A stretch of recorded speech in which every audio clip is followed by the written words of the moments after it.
Let's speak matters politics. Let's speak matters opposition holding account the current government in power. Let's speak matters the MOU of the broad-based government. Let's speak matters the Wiper Linda Kalonzo Musyoka. As of today, Kalonzo Musyoka has come ahead to declare his position in the current political scenes that we are witnessing in this country. We all know that over the weekend, the Kenya Kwanza regime or the Kenya Kwanza government MPs have been calling out the opposition, saying that Kalonzo is soon going to ditch the opposition and join the government of the day, towards bringing the Kenya to a manifesto that they promised to the people. We all remember that Kalonzo once ditched the opposition and joined the government that they formed with the former or the late president of the Republic of Kenya, Moi Kibaki. They went ahead to nickname Kalonzo Watermelon, a man who is very green on outside and very red inside. You don't judge Kalonzo by the view of his ones. Inside his heart and his brains, he knows where to take the people of Ukambani or the eastern people. So Kalonzo Musyoka went ahead to talk and declare his position ahead of 2027 general election, saying that there is no way he is going to join the current regime in power. We all know that Raila Amolo Odinga and Kalonzo Musyoka were confident on winning the elections during the 2022 general elections, and there are people who have run for the presidential seat in this country for 3 consecutive times. These people have been together, and we all heard that Kalonzo, he said, he himself, when he is interviewed, he says that there will never come a time when he will ever trash talk Raila Amolo Odinga, because he knows the problems and the cries and the tear gas that they have went through with this mzee.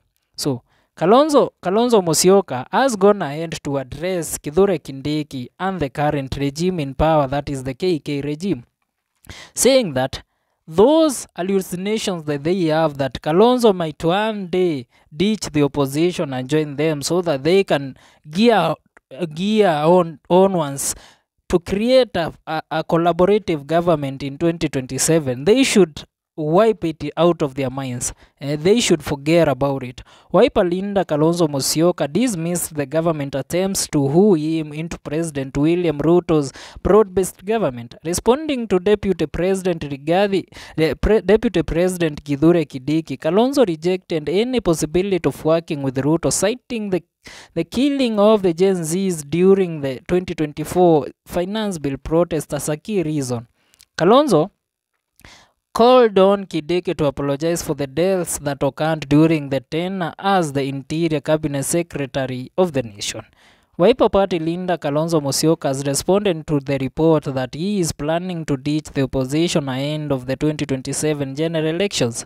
During his recent tour of the Ukambani region, Deputy President Kithure Kindiki hinted at plans to woo Kalonzo to President William Ruto's broad-based government. The Deputy President alluded that the fact that there is no enmity between him and Kalonzo, adding that he respects the Wiper Linda as his senior in the law profession and as a Linda. However, Kalonzo dismissed the attempts by the government to woo him, arguing that they are only meant to divide the opposition. While citing the killing of the Gen Zs during the 2024 finance bill protest, Kalonzo ruled out working with President William Samoei Ruto. This is all diversionary and poor attempt to divide the united opposition. I cannot work with or meet up with people with Gen Z blood on their hands, including that of Albert Ojwang. Kenyans know the truth, Mr. Aftam. I will always be on the side of the people, Kalonzo said. Speaking at the Salvation Army Church in Karen on Sunday, Kalonzo challenged Kindiki to first apologize for the deaths witnessed during his tenure as the Interior Cabinet Secretary before attempting to woo him. You should have apologized to Kenyans because you were the Interior Minister when Gen Zs were killed. Let's start there. Then also apologize for Ojwang's killings because you are the Deputy President, he ended. Kalonzo insisted that he can only work with former Deputy President Rigathi Gachagua to unseat Ruto in 2027. He claimed the Kenya Kwanza Alliance leader is worried because Kalonzo is a strong candidate at the end of the next poll.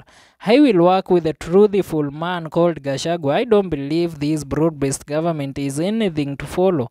It is blunt-based, and the latest addition is Albert Ojwang. Stop using my name. Even Ruto knows that if there is a tough opponent who will face him in the ballot in the next election, it is Kalonzo Musyoka. We will not relent, surrender, be bribed or be coerced, the Wiper leader stated. Earlier, the Wiper leader dismissed report of his alleged meeting with the Kenya Kwanza Alliance leader.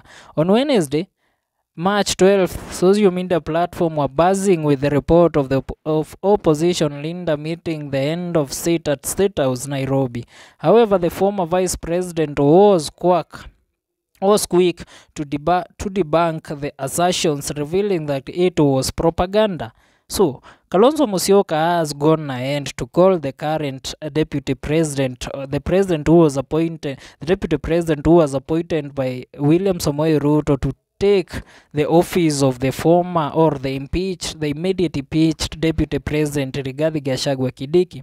We all remember during the Gen Z's protest that were anti-finance bill protests which were on fire. We saw that the youths of this nation demonstrate in town, and they went ahead to even occupy the Parliament of Kenya. And we witnessed killing by snipers who were strategically positioned in KICC at the top to shoot at innocent demonstrators, the youths of this nation. We all know that if there is a man who was very defensive of the police and the military by that time, for allowing them to kill innocent Kenyans that they saw under oath and under the Bible on their hands that they will protect with their life, was Kithure Kindiki. This was the Minister for Interior for the country by that time. And he is here now telling her, trash talking Kalonzo Musyoka, telling that Kalonzo, he should not call him out to apologize for the killings and the murders that happened during the anti-finance bill protest, the abductions and torture that we have witnessed under your regime, under your nose, as you lend the docket of internal security, Kithure Kindiki.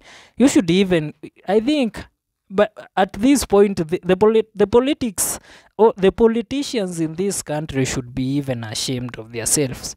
Because then, if you kill us, who will you lead? Remember, at the same time, we said that you can never kill us, and at the same time, you want to lead us. Boss, you have to choose one. You either leave us alone, we elect our own people. We want leaders elected by the people, for the people, and from the people. If really Kalonzo Musyoka should join this regime, as he has told them, they go ahead and apologize for the killings that they have been carrying out in this government. Then he can go ahead and join them. I would like to hear your views on this. We really watermelon. We all know him as a man who changes his views overnight. Can he change it this time and join the government of William Samoei Ruto? I would really like to hear your views on this. Leave a comment on the comment section, like, share, don't forget to subscribe to our YouTube channel. This is Janjalam Mjini KE. Let's meet on our next video.